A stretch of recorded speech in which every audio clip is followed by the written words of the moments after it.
Okay, fantastic. All right, Victor, I think we can get started whenever you're ready. Okay, let's just get right started. Um, so as you can see, today we're gonna talk about two quite quite big topics.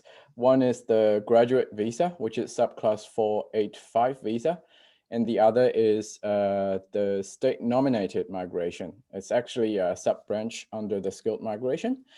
Specifically, the two visas are that we're going to talk about today are 190 subclass 190 visa. That's the permanent visa, and the 491 visa. So I think there is a lot of information for today. So we may need to uh, get a lot of input. So if you do have any questions, please feel free to ask me. So first of all, let's talk about the 485 visa. As you can see, or many of you may have known, the 485 visa has two streams. One is called the graduate work stream. The other is called the post-study work stream. That's short for PSW. So first of all, let's look at the key eligibility criteria of the 485 visa in the graduate work stream. So basically, you need to be under 50 years old, and you need to get an IELTS test taken within 3 years prior to the application. And the score of the test should be 16 total and no components less than 5. And you can also take other tests instead. They'll have a matrix to transfer their own scores to an IELTS equivalent. So the other thing is that you need to apply for the Australian police clearance within 12 months prior to the application. And the third thing a student needs to do is to purchase an OVHC. Oh, sorry. Somebody said, okay. Yes, that's it. Yeah, finally. Okay, let's probably look at them again. Oh, let me show the pointers. So first of all, the age requirement, that's under 50. And the language requirement, it's IELTS 6 with no components less than 5. And you can take other tests. They'll have a matrix to transfer the scores to an IELTS equivalent. And then the test date must be within 3 years prior to the application. That's a little bit different from the actual test valid date from IELTS. Usually IELTS has a 2-year valid date, but when you are applying for an Australian visa, the Australian Immigration Department will recognize the test taken within 3 years before. And also, you need to provide the Australian police clearance within 12 months before the application. And also, the student needs to purchase the OVHC insurance. And the insurance should cover the date of the application, which means you need to purchase the insurance before you lodge the application, not after. And these three things probably are not a big problem for the graduate workstream applicants, because they would usually constantly doing all those things. We'll talk about that later. These three things may become a problem for some students. Is the IELTS test should be the academic test or general training? It could be both. Okay, next one. The major characteristics of the graduate work stream is that you need to nominate an occupation on the MLT SSL list. That's the long-term migration list. Let's look at the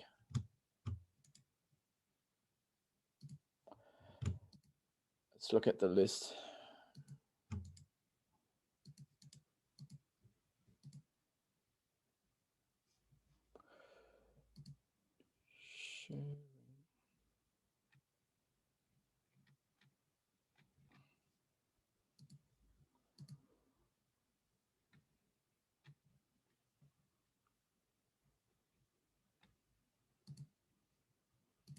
Okay, can anyone see the screen now?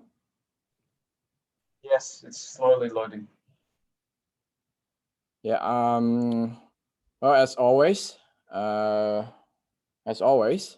when we are talking about the skilled migration, I will show you guys the real skilled occupation list and show you how you can use it.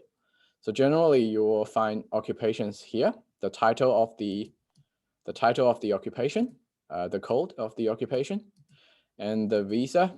It is eligible, but you probably won't see. Let's see. Yeah, you will see all the visa available for this occupation. For example, here you can see accountant. We can see a lot of visas here: 186, 189, 190, 407, 485, and in the graduate work stream. Okay, and there, the next column, you will find the list this occupation belongs. So you will find the MLT SSL here. So that means this occupation is eligible to be nominated for the graduate work stream or 485 visa.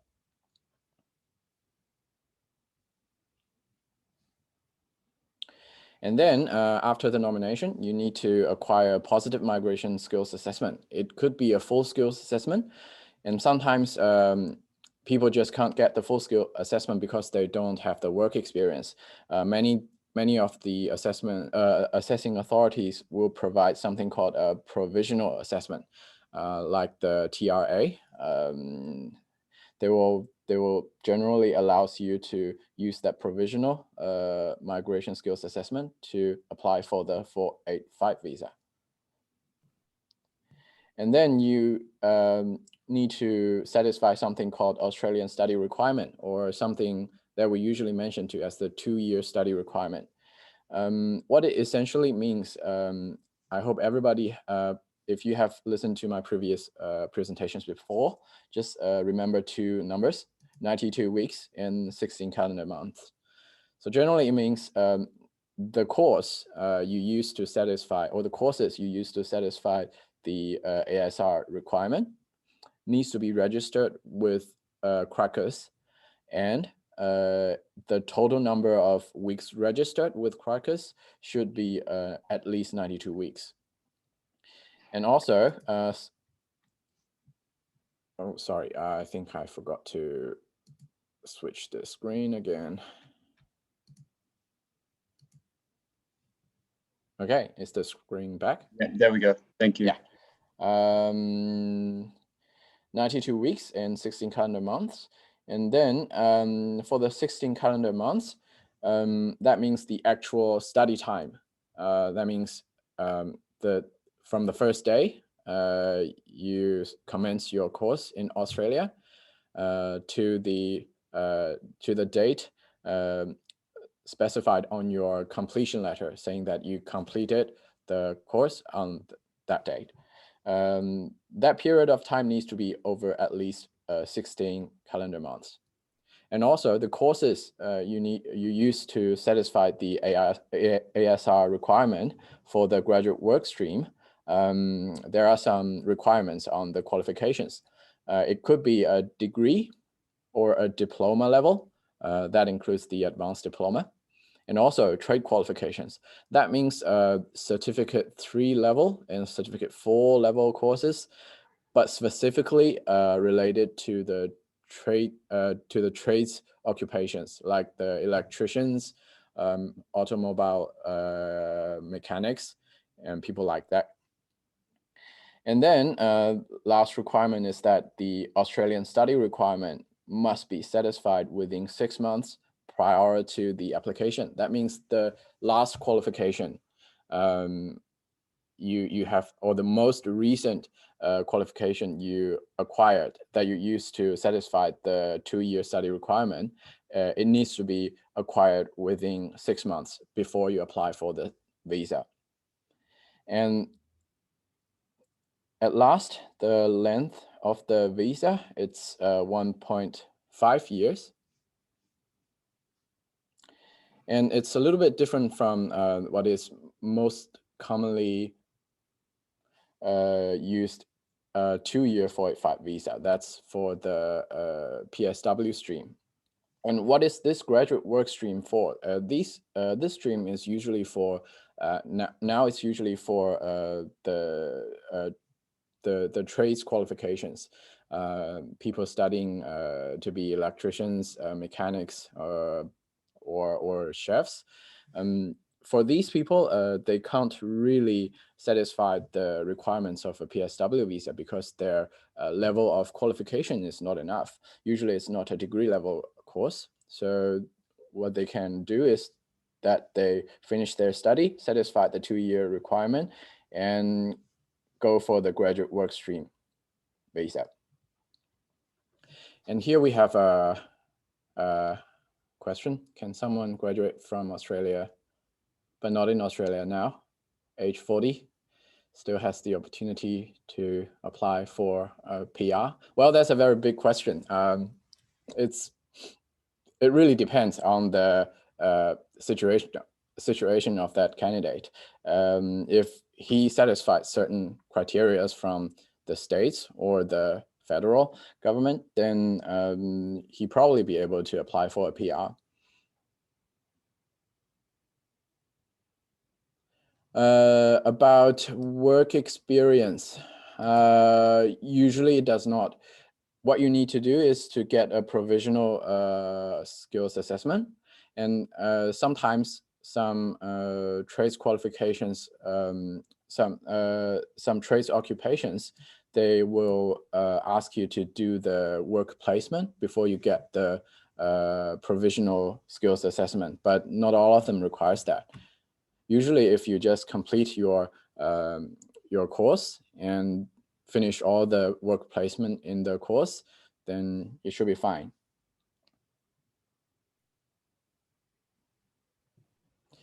And then let's go to another stream. That's the post-study work stream.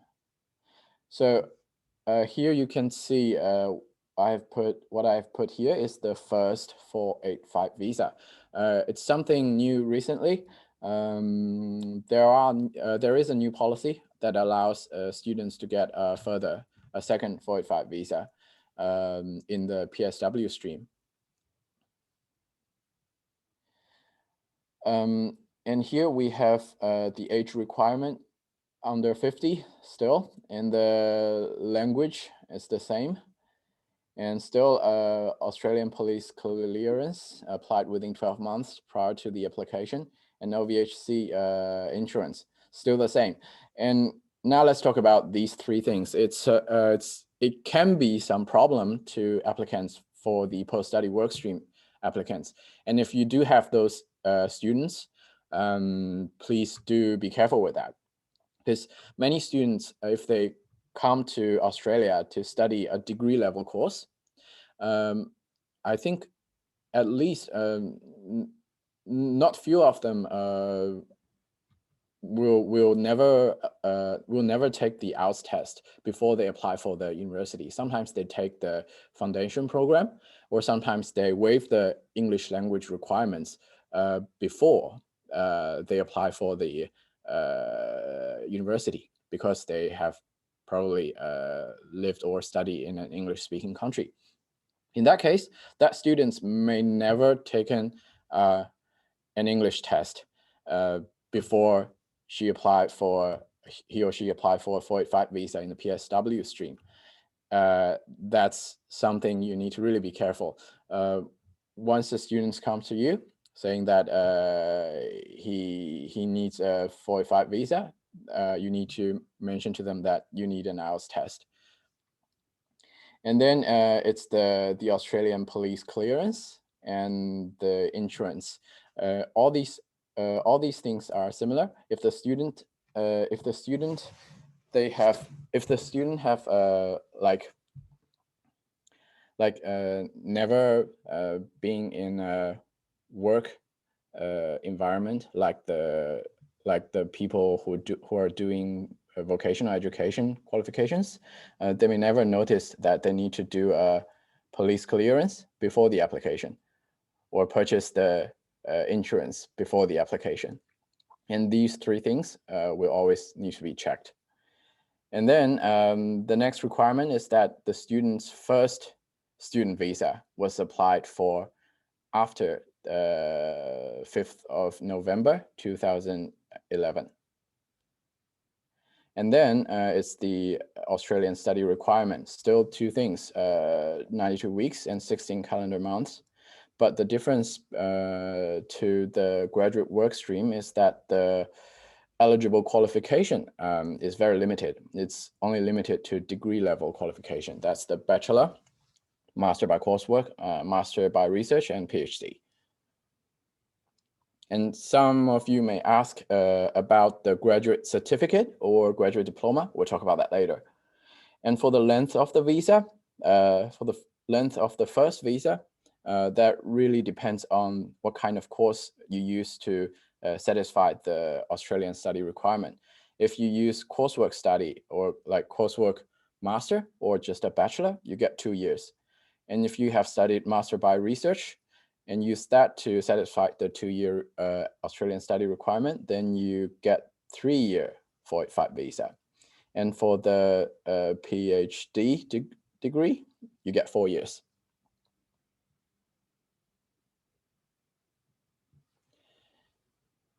And then we have the second 485 visa. And this second 485 visa only applies to PSW stream. So the first requirement is that the applicant studied only in the designated regional areas before the grant of first 485 visa. And here we have a link to the designated regional areas.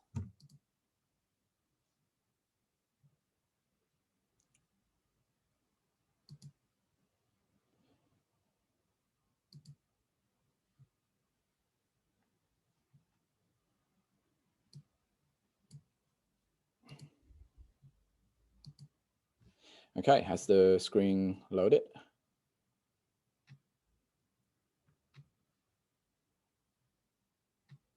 Okay, so this is the official link to the explanation of the designated regional areas. You will see the classifications of those areas.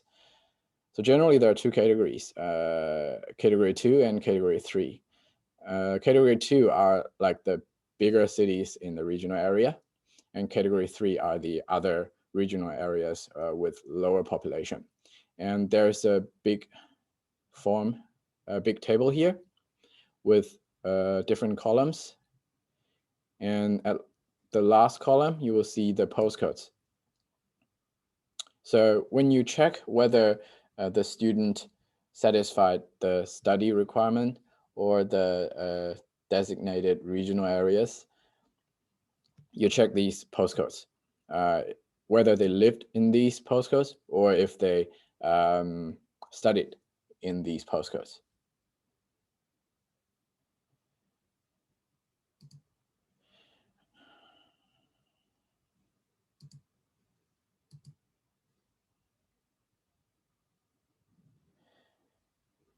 Okay, and then we go back to the slides.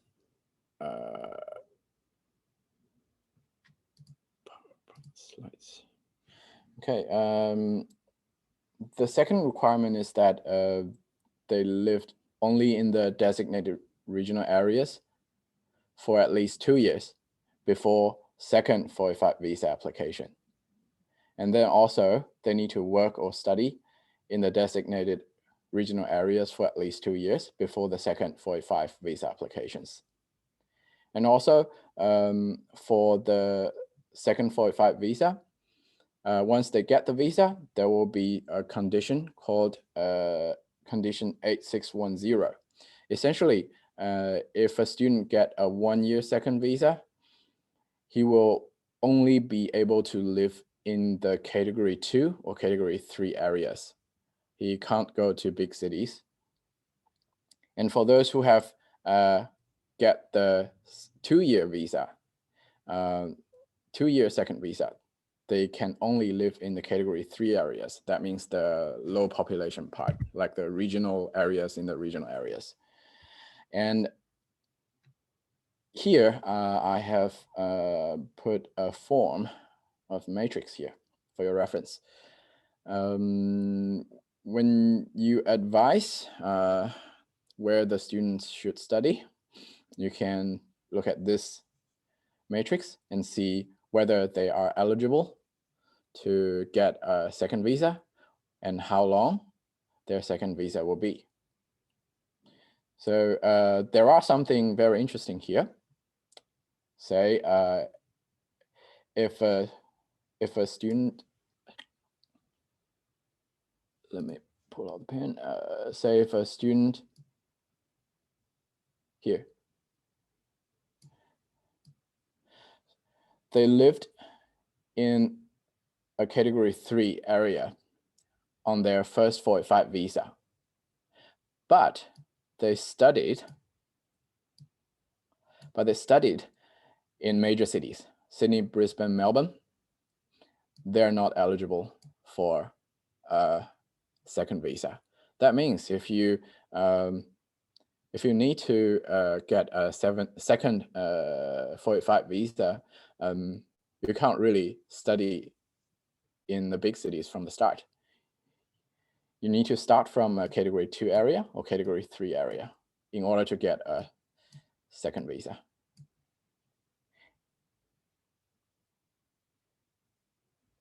And the only way to get 2-year second visa is that you studied in the category 3 area and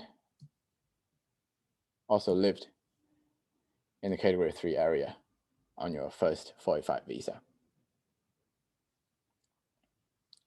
So in short, this visa is used by the department to help, to help the department, to help the government to limit the students' movement within the regional area so that they can work there, contribute more there. As a result, they will provide relevant rewards like the availability of regional state-nominated migration, like the 491 visa, and we'll talk about that later. And then a minor issue is that the 45 visa, when you are applying for 45 visa, you can always bring your partner or child together. There are 2 ways to bring them together. One is make a combined application. That means you just put your partner in your application form together with yours, saying that your partner is or your child is applying together with you, and submit your application. The other one is called the subsequent entry. That means you finished your application, you already got your 45 visa, and then you tell the department, okay, I have a partner and I want to bring them to Australia. In that case, you can also make another application that's called subsequent entry application for your partner or your child and bring them to Australia on a 485 visa. However, you can't add another secondary applicant during the case assessment. For example, if you have lodged your application and you told the department that you're going to apply alone, and the department has already started their assessment of your case, and before they make the final decision, you can't really tell them to add another applicant in your case. You need to wait until you get the visa and then make a subsequent entry application. And then there are some other issues here. These are all probably happened recently. The first of all is the Australian study requirement COVID concession. That's a 12-month concession. Before we got this concession, you need to lodge the application within 6 months after you satisfied the requirement, satisfied the Australian study requirement. Now they have made the concession and lose a bit, and you can lodge the application within 12 months before you made, after you graduate and satisfied the 2-year study requirement. Only if there was no way you were able to lodge an application within 6 months due to being offshore before this date. So that generally means from the graduates, if they graduated before 19th of March 2020, they are allowed to lodge a 485 visa after 12 months of within 12 months of graduation. But after that, you can't do that because the second thing, the COVID concession period started. So generally, offshore applicants were able to lodge a 485 visa from that date, and there's not an end date for this policy. But before this policy, all the applicants cannot apply for a 485 visa from outside Australia. They can only do that in Australia. But from 19th of September 2020, they were able to do so.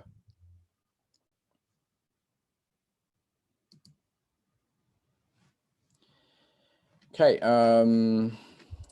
next one is the Hong Kong passport.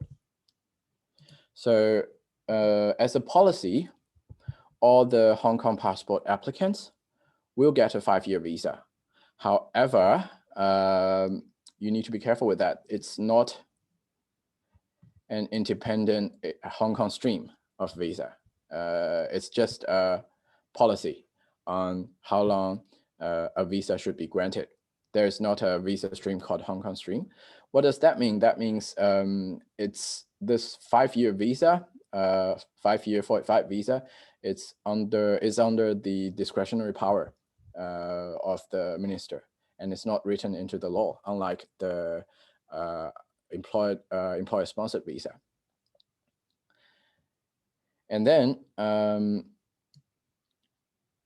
in order to get a 5-year visa, you need to either satisfy the requirement of graduate work stream or PSW stream. That means you will also need to satisfy the Australian study requirement in either way, in either stream. If you don't satisfy those requirements, you can't really get a 5-year visa only because you get a Hong Kong passport. And at last, it's the problem of graduate certificate or diploma in the Australian study requirement. So it's a very tricky qualification. It sounds like something higher than a degree, but it's actually not a degree. So in the past, there were some confusions or a little bit of flexibility when processing these qualifications. But now the immigration department has made it clear that graduate certificate and graduate diploma cannot be used to satisfy the Australian study requirements alone. That means if you get 1-year certificate, 1-year GC, 1-year GD, and another 1-year GD, you can't use that to satisfy the Australian study requirement. However, if you have another degree level courses that recognize all the credits in that GD or GC, you will be able to satisfy the Australian study requirement because the policy allows under this situation that you count your actual study time in during the GC or GD course into the eventual Australian study requirements.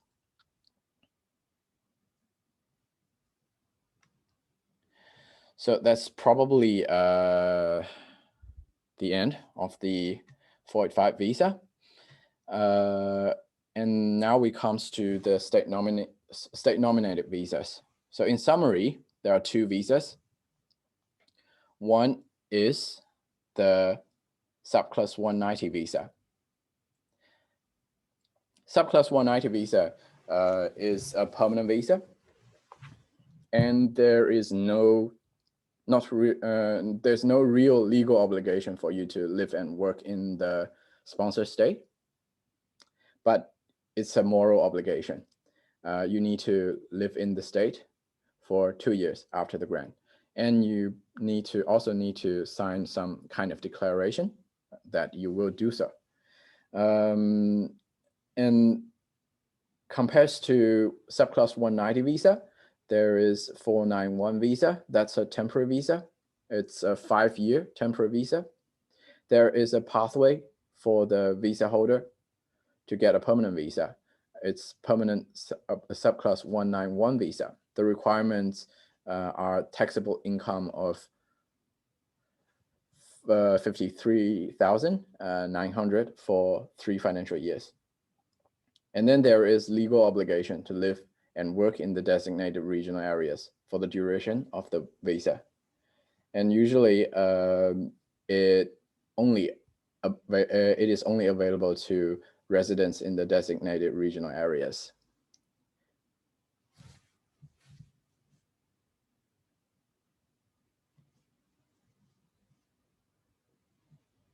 And here we have the basic eligibility criteria for those 2 visas.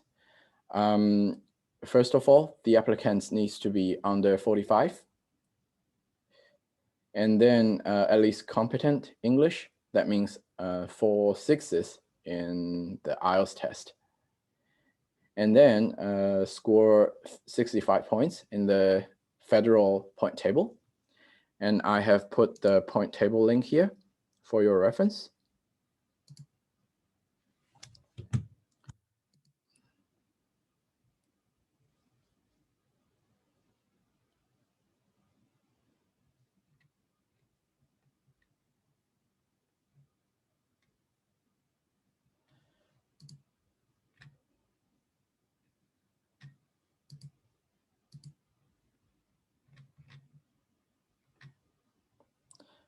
Okay, has the screen turned?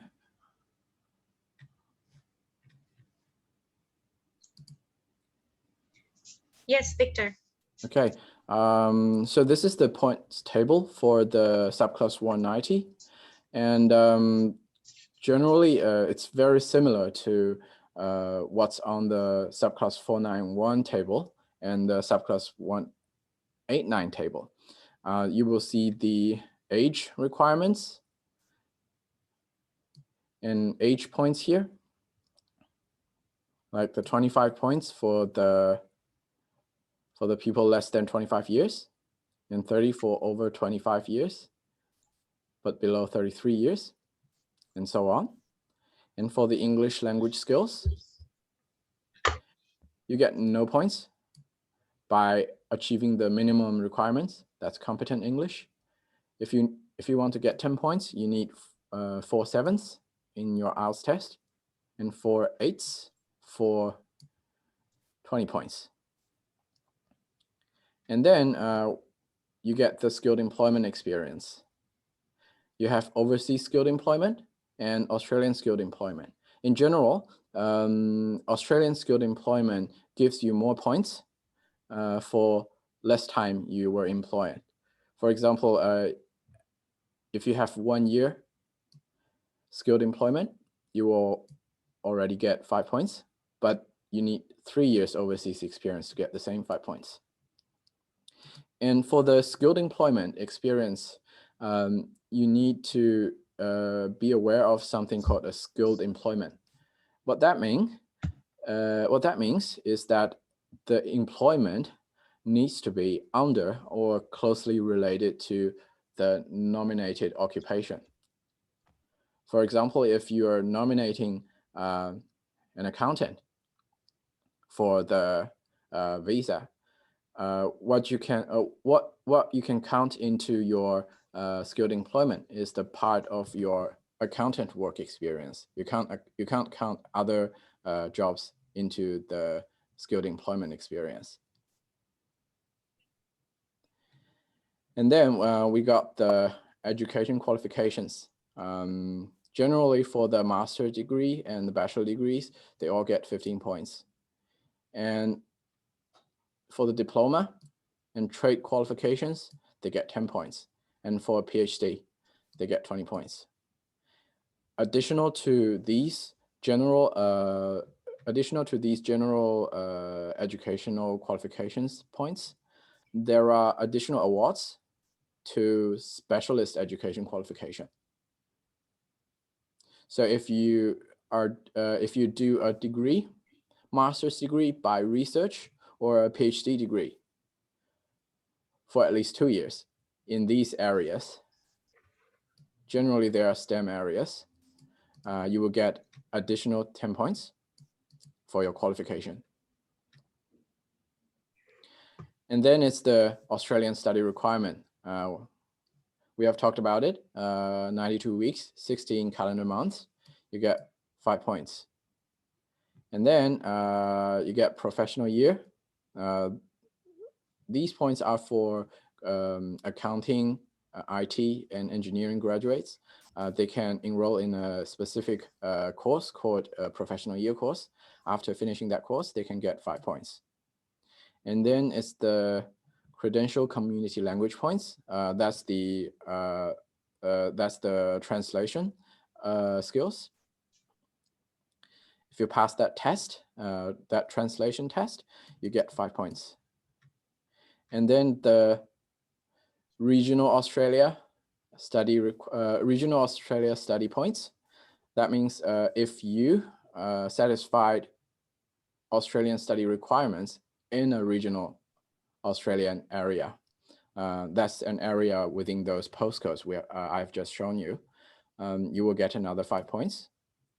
And then it's the partner skills. If you don't have any partners, you get 10 points. And if your partner has competent English and has nominated an occupation on the same list as yours and get the skills assessment, then you get 10 points. And if your partner only can be able to get a competent English, but without a positive skills assessment, you only get 5 points. And then at last, it's the state nomination point. That's 5 points for the 190 visa. What that means is that when you achieve the 65 points of the skill select point table, what you really need to do is that you need to achieve 60 points. If you achieve 60 points and you apply for 190 visa, and you will be automatically awarded for 5 points. And compares to 190 visa, we can look at a little bit of the point table of 491 visa.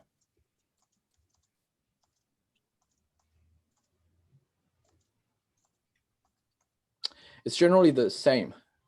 The only difference is that what you get for the nomination is 15 points. That means you only need to achieve 50 points in the other parts of the point table to be able to satisfy the minimum requirements for a 491 visa.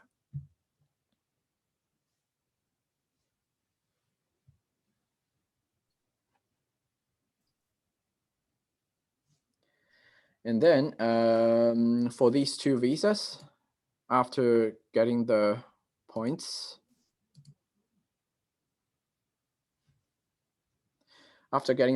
you need to satisfy the additional eligibility criteria. That means you need to nominate a skilled occupation on the list issued by a state government. So each state government has their own regulations on what occupation you can nominate. You need to at least nominate an occupation on that. And then satisfies other requirements set out by that state government. And usually these requirements are related to the length of residence in that state, or the additional language requirement, or the additional work experience requirement. So now I have summarized the current key criteria from each state. So for the New South Wales,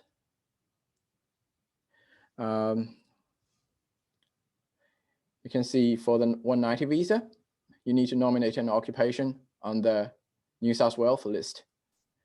And I can take you to the list and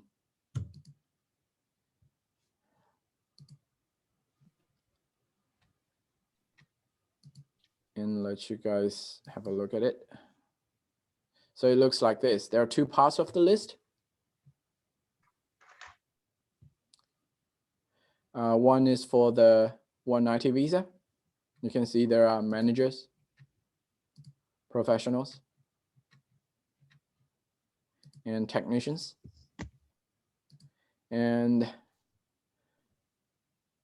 community and personal service workers. And also there are specific lists constructed for the regional visa, the 491 visa. There are three streams. Stream 1, the combined list. That means you can nominate these occupations wherever you are, as long as you're in a regional New South Wales area. And also there are stream 2 and stream 3 list. That means these occupations are constructed by the specific area. For example, Central Coast. These occupations can only be nominated when you're in Central Coast.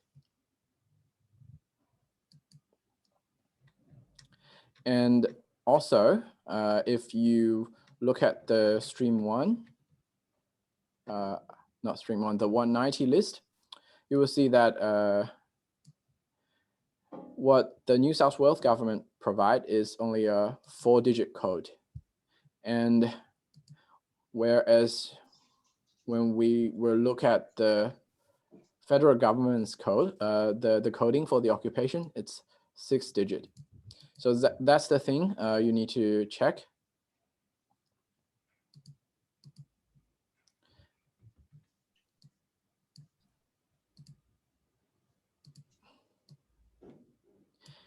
You need to make sure to locate the 6-digit codes for this occupation, and then go back to the federal list and check if 190 visa is available. If it's not available, then you are not able to nominate that occupation.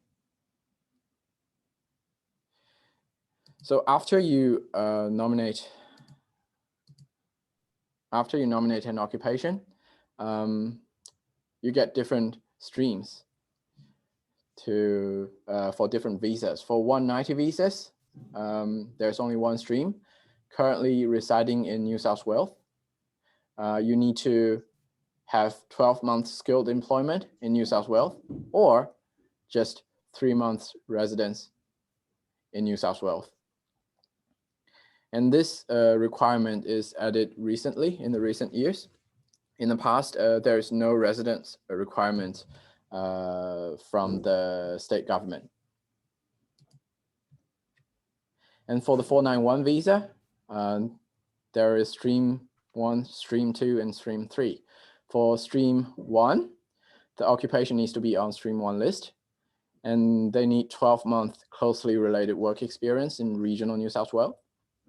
For stream 2, there needs to be stream 2 occupation or stream 3 occupation, and 24 months study in regional New South Wales. And they also need to satisfy Australian study requirements in regional New South Wales for a closely related qualification. And for stream 3, The occupation can be on either stream 2 and stream 3 list. And all they need is that they currently reside in Australia. So how is the government gonna select those applicants? In general, they will select the higher score applicants. And for the 491 visa, there is a hypothetical hierarchy here. That's something we infer. It's not shown anywhere on the government's website. It's just something we infer from the recent invitations. So the government seems like to invite stream 1 applicants more and a little bit less on stream 2. And stream 3 are the least prioritized applicants. So in summary, you can see that the selection criteria for the New South Wales government is a little bit subjective.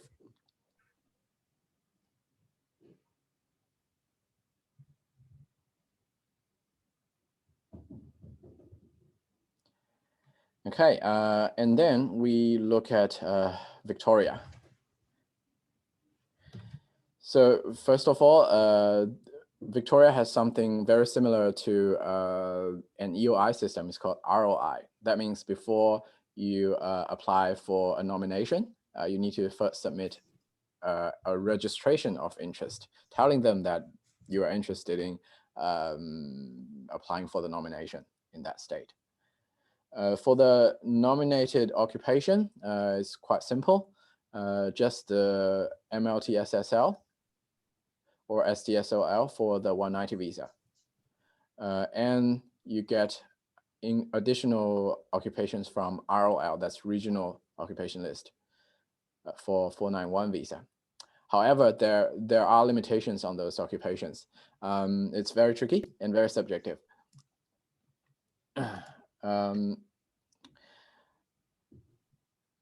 In general, Victorian government requires work in a Victorian target sector using your STEM skills, and the work experience needs to be closely related to the nominated occupation. So that basically rules out many of the non-STEM occupations. So what's STEM here? You may see it's a little bit different from what we usually know STEM. It's STEMM. That means the STEM plus medical, science, technology, engineering, mathematics, and medical. And I'll take you to the page of the target sector of Victorian government.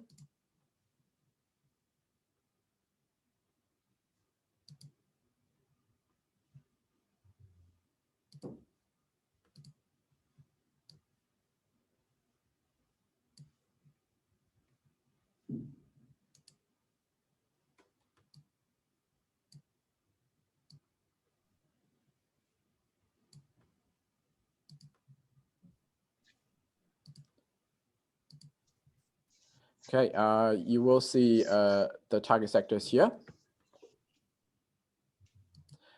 Usually health, medical research, life sciences, digital, agri-food, advanced manufacturing, new energy, and creative industries. That's something new.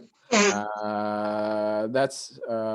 an recently added industry, like the visual effects and digital animation. But you do need to go back and think about your STEM skills, whether you possess them.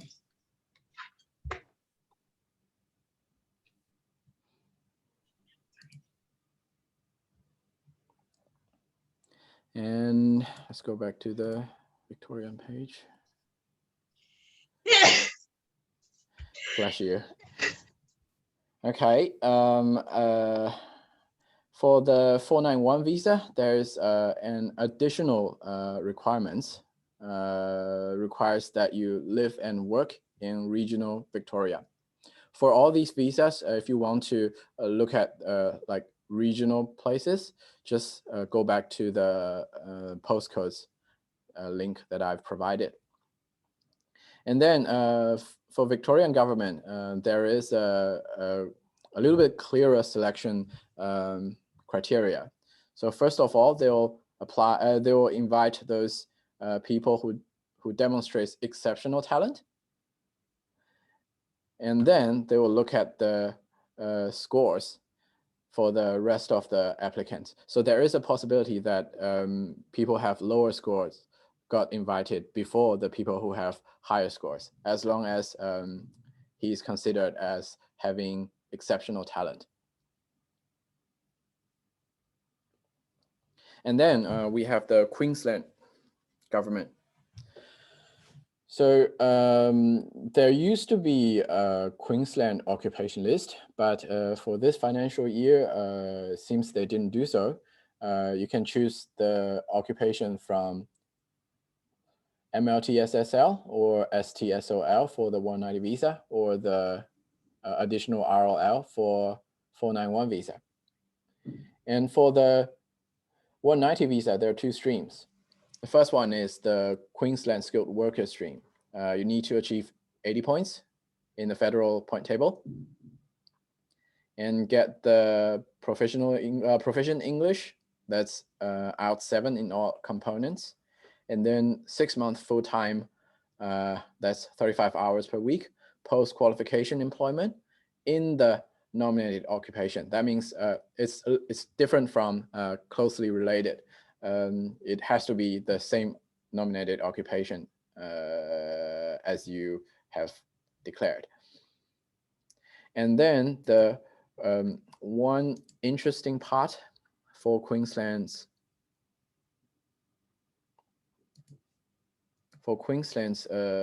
state nominated visa is that they allow self-employment.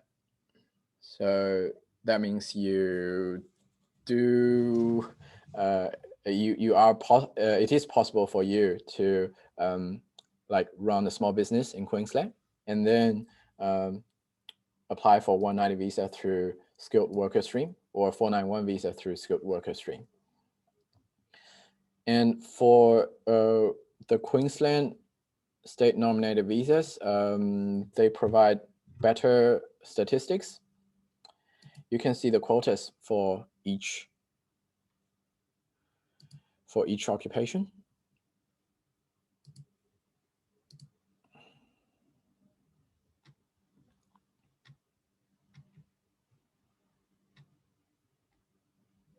So they list out the high demand, the quotas for high demand occupations, like the finance occupations.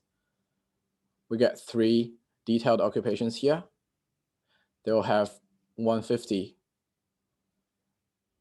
places for the current financial year and 50 for each occupation. And that's something good for you to calculate in details.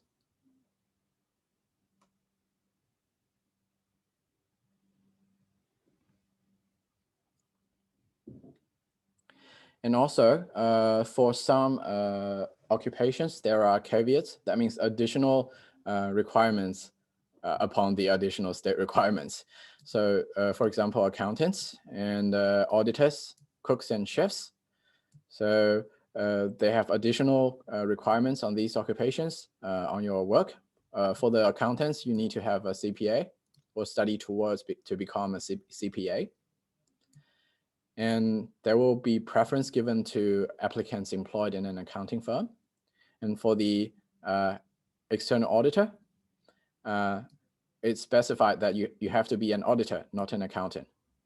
And for the cooks and chefs, it specifies that you can't be working in fast food businesses like Subways, McDonald's, even if the place may be like franchised by an independent contractor.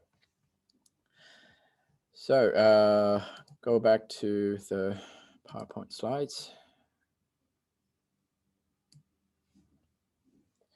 And then we comes to Queensland graduate stream. For the 190 visa, graduate stream only applies to PhD students. It's very simple. Just finish your PhD degree and apply within 2 years of graduation. And for 491 visa, we have a little bit more requirements. you need to study at a Queensland university or institute. It has to be a degree program. It has to be completed, and you need to get a GPA 6.0 or above. That means distinction on average. I think in Queensland, that's if you transform that to percentage, that's 75% on average. And then you need to have proficient English, that's IELTS 7 in all components. And then 3 months work experience, 20 hours per week is enough. And it has to be post-qualification and closely related to nominated occupation. And also, you need to get a job offer for the next 12 months. And then we have the state nominated visas for the Northern Territory. For the 190 visa and 491 visa, the nomination is simple. Just go to the Northern Territory list.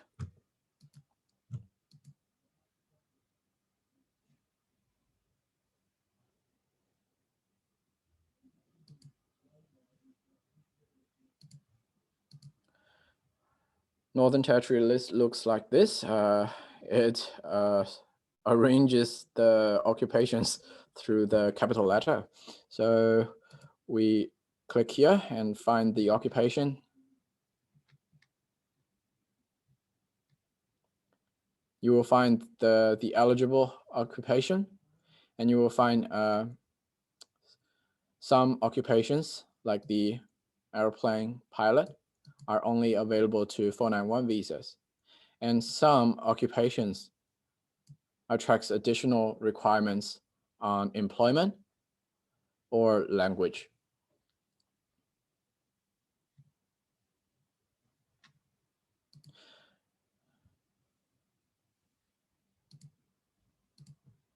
Apart from the nominated occupation, there are 2 general streams. One is NT graduates, the other is NT residents. There is also another quite expensive stream called MINT program, but that's another story. So I probably won't be able to cover that. We'll talk about these 2 streams first. So for the NT graduates, they need to have 2 years study in Northern Territory, and it has to be a single course. And there needs to be 6 months residence in Northern Territory after graduations, and there needs to be efforts to obtain employment. That means they need to write a statement describing what efforts they're spending, telling the government that they're trying hard to find a job in Northern Territory. And then for the other people, there is other NT residents stream. There needs to be 2-year residence in Northern Territory, 2-year full-time employment in the nominated occupation, and there needs to be an offer of employment for further 12 months. Apart from that, there is one big requirement for the NT nomination. That's the evidence of employability. All the applicants, regardless of streams, needs to provide a report or other evidences to the government saying that you can find a job. There is a job available for you in Northern Territory. And then in terms of candidates selection, Northern Territory governments tends to grant 491 nominations more likely than 190 nominations. And at last, you can bear in mind that there is another program called MINT program. That's an investment program under 190 visa. If you invest certain amount of money in the funds, in the certain funds, and if you get a positive skills assessment, and then generally you are able to acquire a 190 visa through that pathway. And then let's look at Western Australia. For the nomination, the nominated occupation needs to be from the Western Australia skilled migration list or the graduate occupation list. These two lists are for two streams. One is general stream, one is the graduate streams. Let's look at the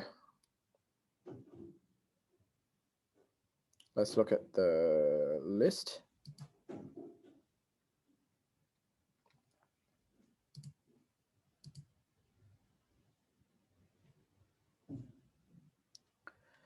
So here is the Western Australian skilled migration occupation list. There are two schedules here, Schedule 1 and Schedule 2. There are different requirements for those two schedules. And also for the graduate stream, there's an independent graduate occupation list down there. That means if you want to go through the graduate stream state nomination, you need to choose an occupation from this list, not the list above. And as you can see, some occupations are only available to 491 visas. And some occupations are only available to regional Western Australia. That's the regional place of the regional place. For example, like the beef cattle farmer. This occupation only available to 491 visa applicants, and also only available for the people from regional Western Australia.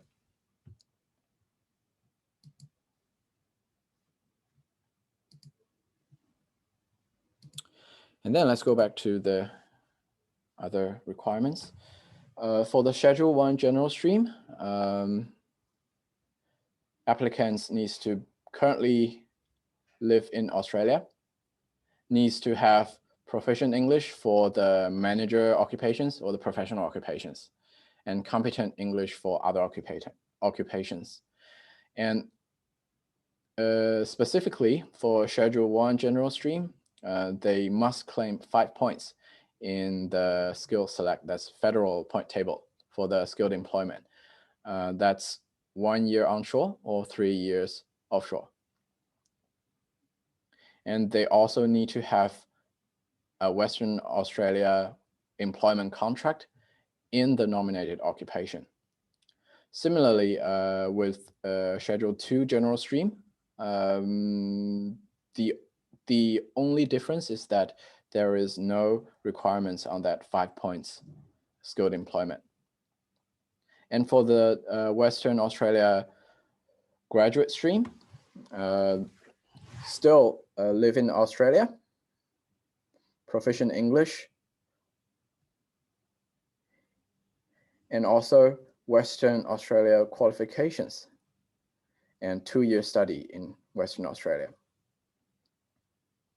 And in addition to that, there needs to be 6-month work experience closely related to the nominated occupations, or a 6-month job offer closely related to the nominated occupation in Western Australia.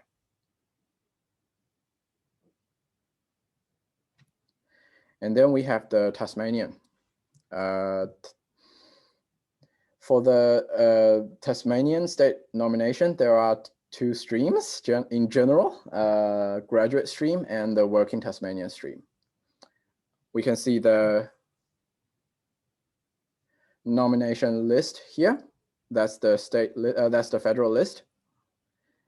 And for the graduate stream, there are different requirements on the Crackers registration. For the 190 visa, then there needs to be 92 weeks. And for 491 visa, there needs only 40 weeks. And also, there are requirements on the degree the level of the qualification.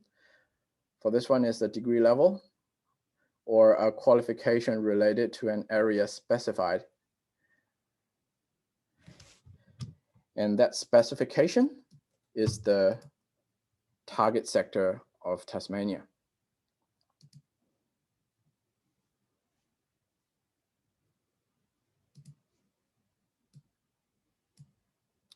So I have also provided the link here. There are target sectors in Tasmania: tourism, hospitality, aged services, agriculture, and so on. And there's no need. Let's go back to the. And there's no need for the qualification to be related to the nominated occupation, both for 190 visa and 491 visa. And there are different residence requirements for the graduate stream. 2 years for the 190 visa and 1 year for the 491 visa. And as a new requirement, all the graduate stream applicants need to provide a career plan, if not employed. And also that employment in the career plan or the employment could be unrelated to the Tasmanian study. And there is a similar process for the work in Tasmanian stream for both 190 and 491 visa. And I have listed them there. And I think the time is quickly running out. And we still have 2 states to go. So I'll just keep it very simple. The basic sequence to assess your own eligibility is to nominate an occupation first in certain list, and then look at the work experience requirement, see whether you satisfy them. And then there's a last requirement on a 12-month contract.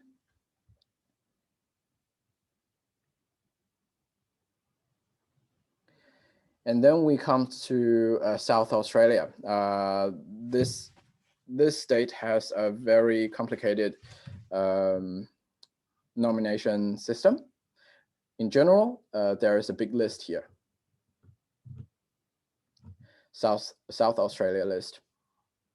The good thing for the South Australia stream is that it can easily be assessed in terms of the logic of nomination.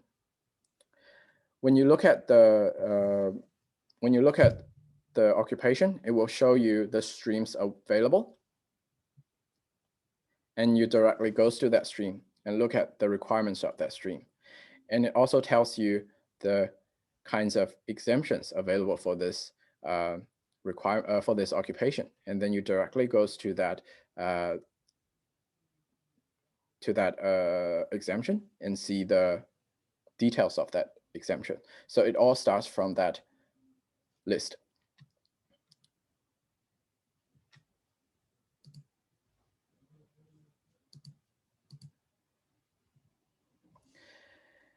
And then for the South Australia, there are 3 streams, 3 big streams. One is called living and working in Australia.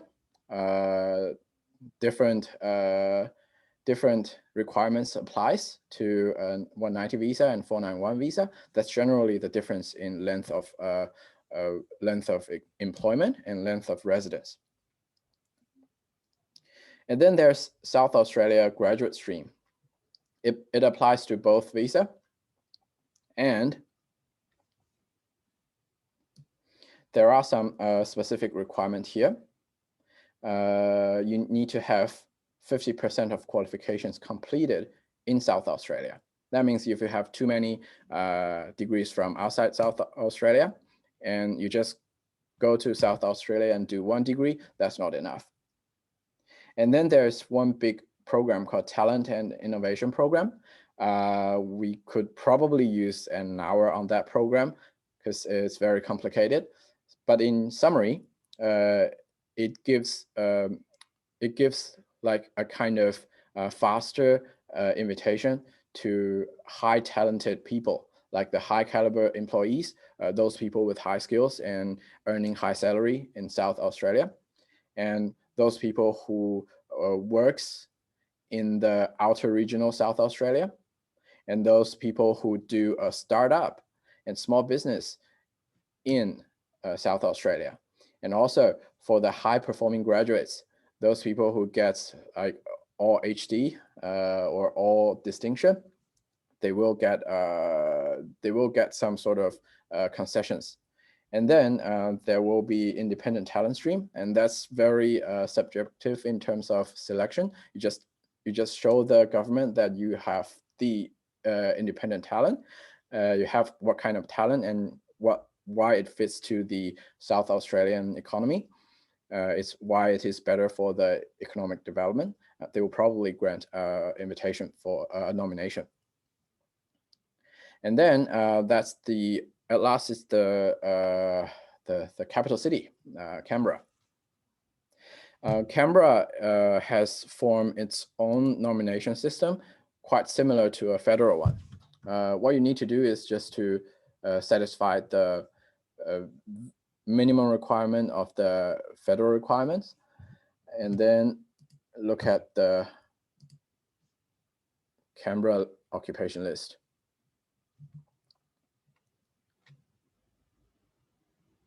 It will show you, let me share the screen.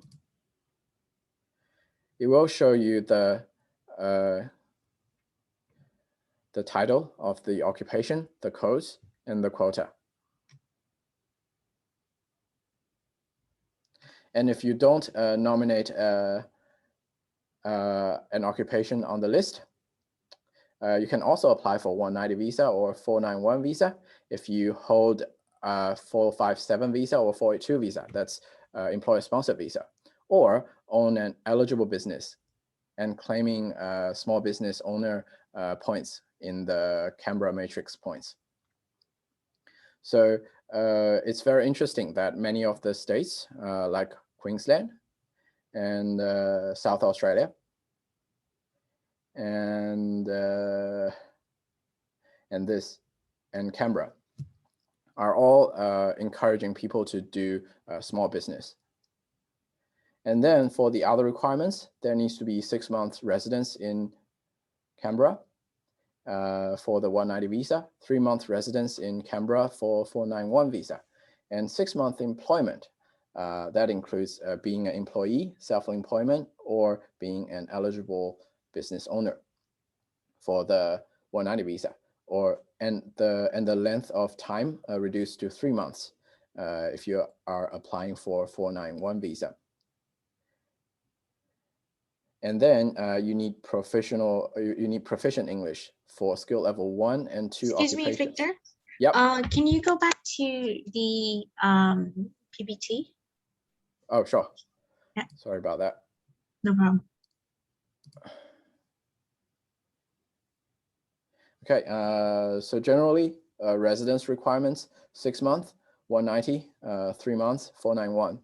And employment, 6 months for 190 visa and 3 months for 491 visa. And you need professional English. That's out 7 in all components for skill level 1 and 2 occupations.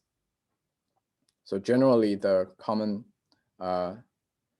occupations that requires a bachelor degrees are skill level 1 and 2.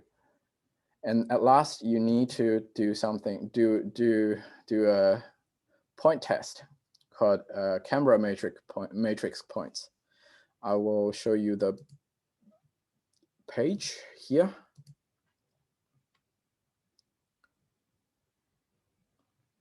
So once you click relevant criteria, it will tell you the points you can earn, and Canberra government will select applicants from aspect of points. The higher the points, the higher the possibility you get invitation from the state government. So that's pretty much about the summary of the state nominated migration.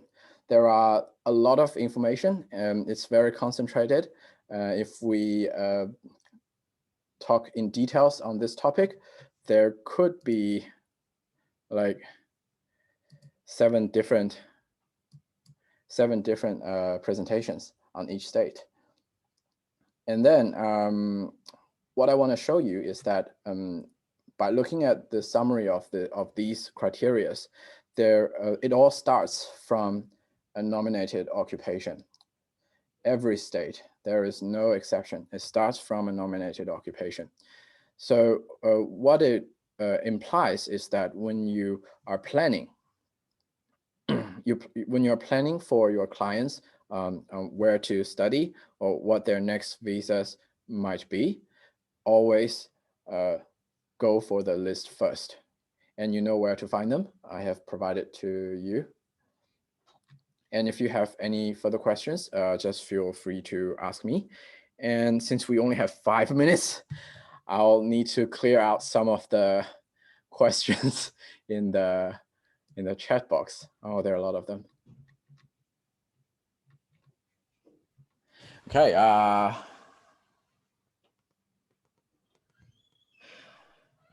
485 visa applicant already hold a 485 visa and now is outside Australia, expiring soon. Is there any opportunity for them to get extension or reapply again? There is currently, sadly, there is currently no policy on that. We'll need to wait for the further notice from the government how these people should be dealt with.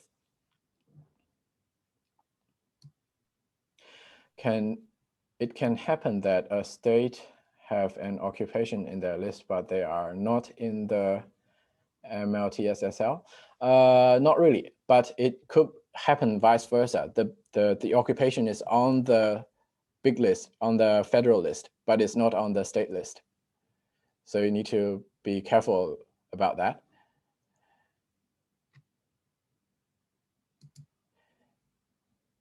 And the other question, ASR points can be even for overseas study fulfilling at least 92 weeks. That's only happening to the COVID affected students. They have to be on a student visa when they study the course.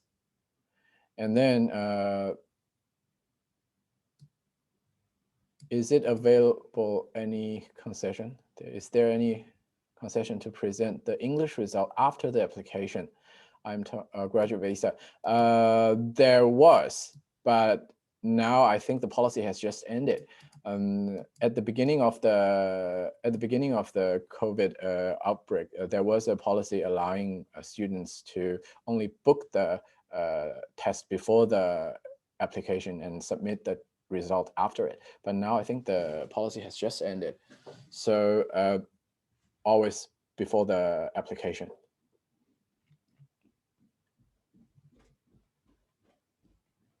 If someone has graduated during July and they were offshore, can they apply for 485 visa after 6 months? Absolutely, yes. Not after 6 months, but within 6 months. If they wait after 6 months. Oh, wait, I think I know what you mean. You mean, can they get the concession? Graduated during July. Is that July 2020? 2021? No, they can't. They have to apply for the apply within 6 months. We recently have a client who applied their own 485 visa by himself. He graduated after he graduated on 25th of March 2020, and he applied for the for the 45 visa in February this year, but he got a refusal. The case officer says that because he was able to apply for 45 visa offshore within 6 months, the concession does not apply. So you need to carefully calculate the dates. And can applicant use graduate workstream visa to study?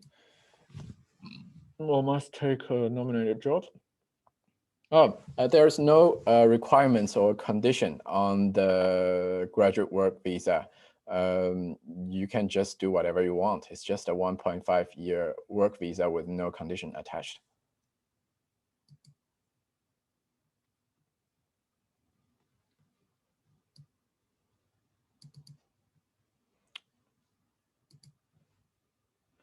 Okay, more questions here. With COVID going on and borders being closed, should the applications still be done within 6 months or 12 months? Now, from now on, if you have new students, always do the 45 visa within 6 months. Don't leave it after 6 months, because they are now able to apply offshore. And then a student who studies certificate 3, 4, diploma, total 2 years, eligible for this visa. Well, that's a tricky question.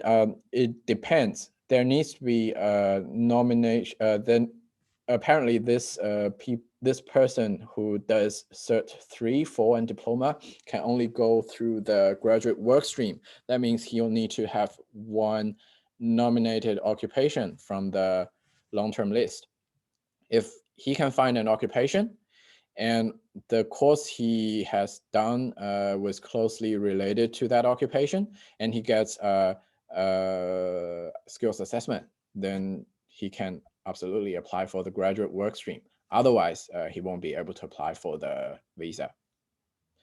Is it possible to apply for 45 visa after Cert 4 and diploma 92 weeks study time together? Yes, it's kind of the same question as before, as the previous one. It depends on the nominated occupation.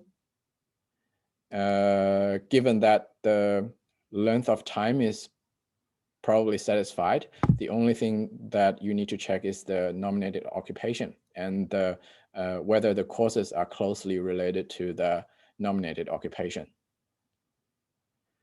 What is the exact package course? I think that needs to be package course for automotive to qualify for the graduate visa. I think you need to ask our study abroad clients or ask Bo about it, because I'm not really sure about the detailed course package.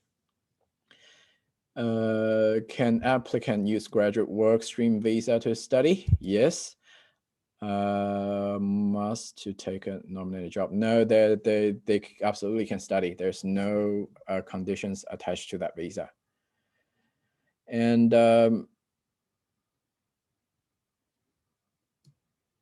yeah, someone replied for me. It doesn't matter whether the student does general or academic hours. Yep, that's right. And what point can applicants start counting work experience in their occupation? Well, that's a big topic. It generally starts after they get the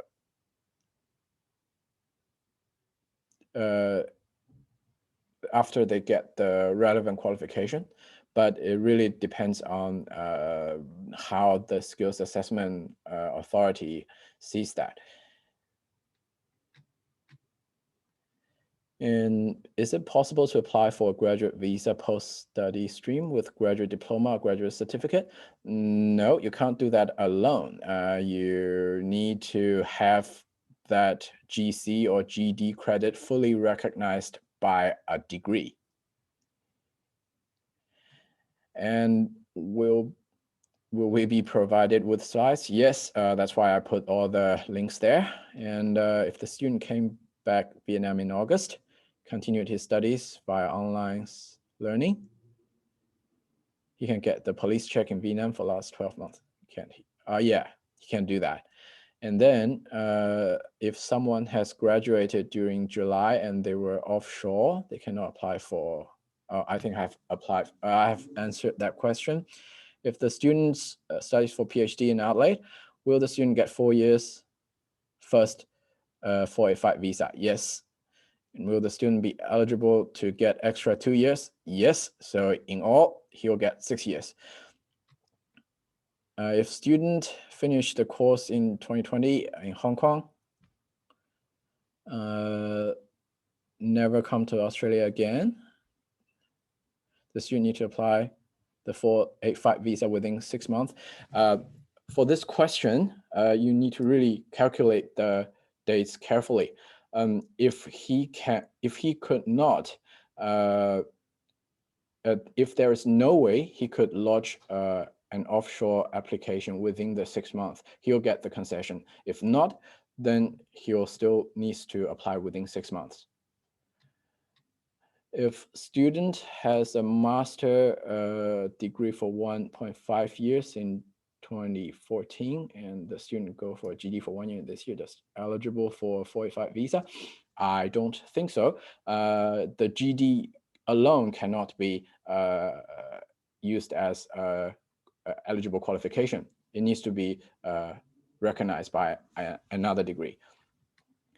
And I want to ask, when does the student need to apply for the 485 visa? So that's within 6 months now, within 6 months after graduation. It can't be applied before the graduation because you need the completion letter to finish the application form.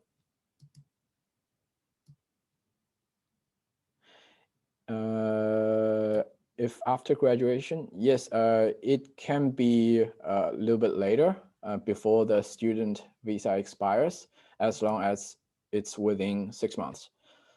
For trade migration, is it available for? I think I can't understand that question.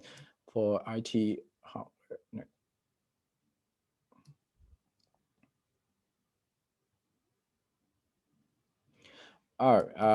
Hardware network specialist. Well, that depends on the nominated occupation. Whether IT occupation can use a degree lower than a bachelor. You need to check the detailed NZSCO description. If the skill level requires a bachelor degree, it has to be a bachelor degree. For subclass 491, family sponsors should be in the same state. Not really. Subclass 491 family sponsor stream is a separate stream run by the federal government. So I didn't cover that. In general, it does not really. Oh, you mean in the same state as the applicant, and that's yes. And then does the work experience accumulated during the student visa counts toward the work requirement closely related? No, it has to be, usually has to be skilled employment. That means post-qualification. And can I study in one state and apply for graduate work visa of another state? For example, study in Wollongong and work in Ballarat or Melbourne. You need to go back to the matrix. I think you need to go back to the matrix here. You need to check the status of Wollongong and Ballarat, whether they are category 2 or category 3. I think Wollongong is category 2, so it has to be something like study in category 2, and your location needs to be category 2 and 3.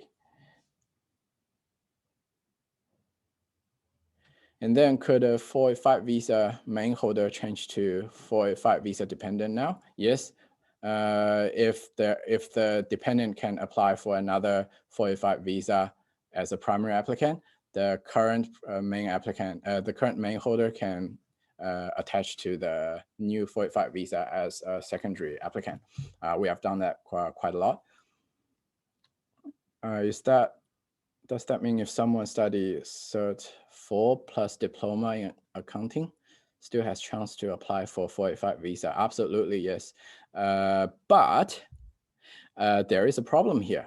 You need to get the skills assessment here. Isn't that a bachelor degree is required for a skills assessment? In that case, the student need to possess a bachelor degree in other area, and then Cert 4 diploma in accounting for the skills area, and then she'll get the skills assessment and have a chance to apply for graduate work stream for the 45 visa.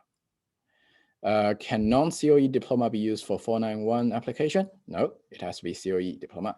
How can I? Non-COE diploma. That depends on the context. If you're talking about the points, then it has to be. If you're talking about the federal points, it does not matter if it's a COE diploma. But if you are talking about Australian study requirement, it has to be a COE diploma. Okay. Any more question? Hong Kong people or in 30s, 40s want to apply to study 2 years diploma?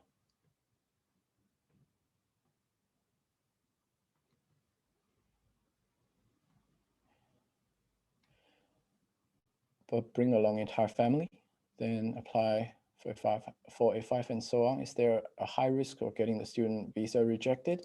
Well, there is still high risk in the student visa. That's true. GTE hasn't changed. The GTE policy hasn't changed. You still need to satisfy all the GTE criteria, telling them you are a genuine student. But there is some discussion now in the industry. We don't know if there's going to be any changes on that.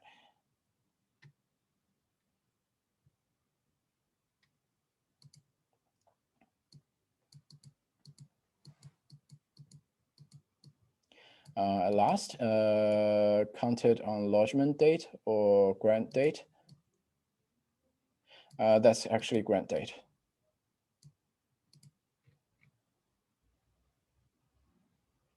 Okay, I think that's probably it. If you guys have any more questions, just feel free to shoot your emails to us, and I'll get those questions and try to answer them to you.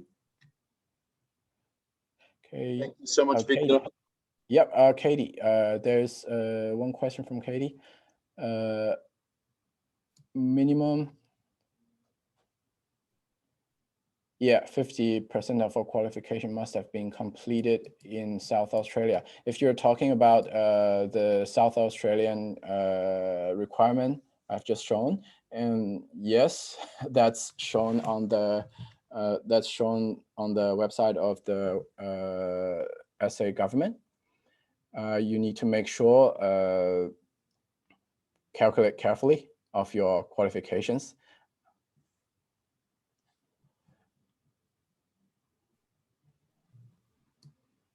Okay, thank you, everyone. Thank you so much, Victor. Hope that helps. Great. Fantastic. Thank you so much again, Victor. And I hope everyone enjoyed today's session. And like Victor said, if you have any additional questions, please get to myself, Ivy, Franklin, Niranjan, any of your regional marketing managers, and we'll follow up with you either on WhatsApp or email. Is no problem. So thank you very much. And I think we will conclude today's session like that. And Victor, you may go okay. And see your new child. See you. Bye-bye.